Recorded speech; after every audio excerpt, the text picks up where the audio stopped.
आखिरकार राशिद ने ज़ारून से अपना बदला ले ही लिया। राशिद जिसने कुछ गुंडे भिजवाए थे ज़ारून को मरवाने के लिए, जब आते हैं वो लोग तो आकर ज़ारून को गोली मारकर चले जाते हैं। जिसकी बिना पर फ़िज़ा सोचती है कि आखिरकार मेरे साथ ही ऐसा क्यों होता है कि आप मेरी ज़िंदगी में आते हैं और फिर मुझे छोड़कर चले जाते हैं। ड्रामे के नेक्स्ट एपिसोड में आप लोग देखेंगे कि रानी का बदलता हुआ रवैया और उसके तेवर देखकर साकिब हो चुका है पूरी तरह से परेशान। साकिब जिसका कहना ये है कि तुम ऐसी बिल्कुल भी नहीं थी, तुम आखिरकार ऐसी क्यों बन चुकी हो, तुम्हें फ़िज़ा से इस कदर नफ़रत थी, मुझे इस बारे में मालूम नहीं था। रानी जो कि भड़कते हुए साकिब से कहती है कि आप बहुत अच्छे तरीके से जानते थे कि मैं आपकी बहन की शादी अपने भाई के साथ हरगिज़ नहीं होने देना चाहती थी, फिर आपने क्या सोच समझ कर अपनी बहन की शादी मेरे भाई के साथ करवा दी। आपने उनका निकाह करवाने से पहले मुझसे एक बार पूछा भी नहीं। मुझे ये बात हरगिज़ बर्दाश्त नहीं है कि आपकी वो मनहूस बहन मेरे घर में जाकर राज करे, और इतना ही नहीं, वो मेरे लोगों पर और मेरी चीज़ों पर डाका डाल ले। ये चीज़ें मैं हरगिज़ बर्दाश्त नहीं करूँगी। साकिब जो कि रानी के ये तेवर देखकर पूरी तरह से डर जाता है और सोचता है कि अगर रानी अब ये सब कुछ कर रही है तो जाहिर सी बात है फ़िज़ा और रिदा जो कुछ भी रानी के बारे में कहती थी वो दुरुस्त था। रानी अब तक रिदा और फ़िज़ा के साथ पता नहीं कितने जुल्म करती आई है, और मैंने हमेशा रानी की बातों पर यकीन किया। अपनी बहनों पर यकीन ना करते हुए मैंने उनकी ज़िंदगी को जहन्नुम बना दिया था। पर अब बस बहुत हो गया। मैं अपनी बहन के साथ किसी भी किस्म की कोई भी ज़्यादती बर्दाश्त नहीं करूँगा। अपनी एक बहन रिदा को तो मैं खो चुका हूँ।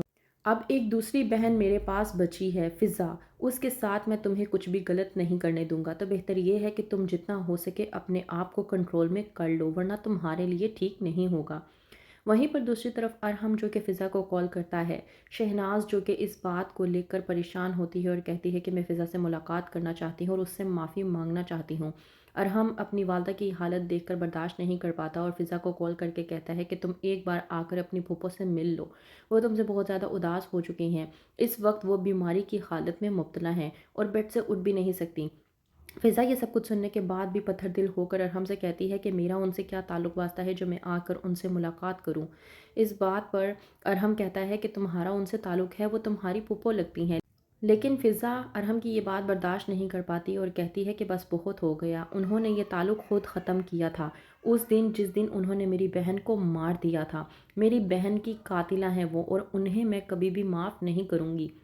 अरहम जो कि गिड़गिड़ाते हुए फ़िज़ा को कहता है कि वो बिस्तरे मर्ग पर हैं, कुछ तो लिहाज़ करो इंसानियत का, आकर एक बार उनसे मुलाकात कर लो, क्या पता वो तुम्हें देखकर कुछ बेहतर हो जाएं। फ़िज़ा ये बात सुनने के बाद कशमकश में आ जाती है और जाकर ज़किया से बात करती है।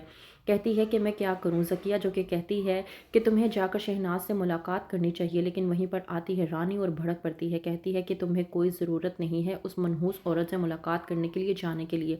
ज़ालिम औरत है वो, हमारी रिदा की कातिल है, मैं उस औरत को कभी भी माफ़ नहीं करूँगी।